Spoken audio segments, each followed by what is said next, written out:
Was Walmart really supposed to eat all the tariffs that have been put on the goods it carries? Sure sounds like it.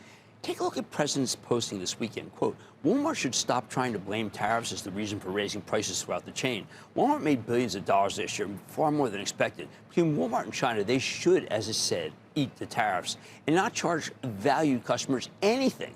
I'll be watching, and so will your customers. Quote. First, let me say that's a nice thought. Very Bernie Sanders-like.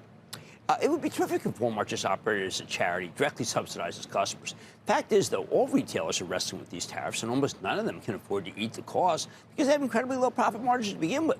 Forget that none of them knew the tariffs were coming, so they couldn't plan ahead. When they did find out, they did their best to shift their sourcing to countries that looked like they'd be the lowest, hit with the lowest tariffs. Why? Because they didn't want their customers to get hurt. They might have been able to actually deliver better prices for the customers if the White House had given them more time to get ready.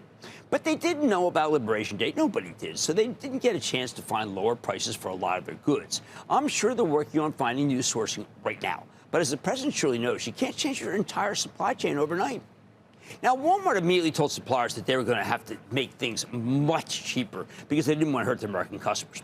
It's not like Walmart's vertically integrated, but it sure is a heck of a lot of heft when it bargains with the suppliers because it has huge scale, and scale means power. My understanding is that they negotiated the best deal possible on each item. The company then had to decide how much they could make on these goods when they sold them to their customer.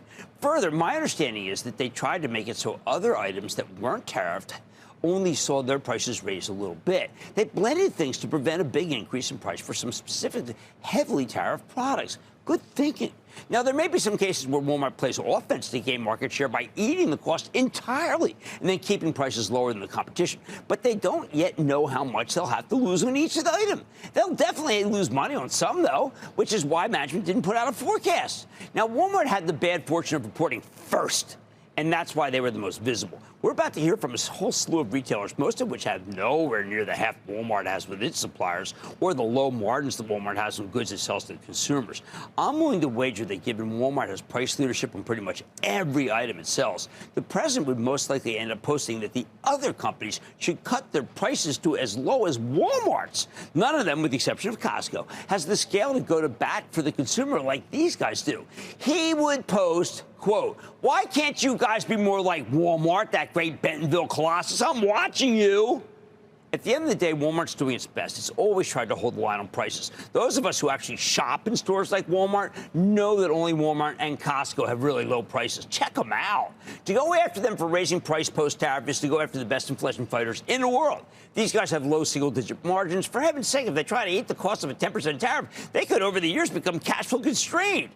Oh, and if the president had given them time, prices would be lower still. But they didn't get that time. When the smoke clears, Walmart will have the lowest prices, tariffs or not.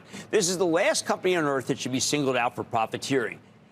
If even Walmart's guilty, then nobody is innocent. I like to say there's always a bull market somewhere, and I promise I'll find it just for you right here on Mad Money. I'm Jim Cramer. See you tomorrow.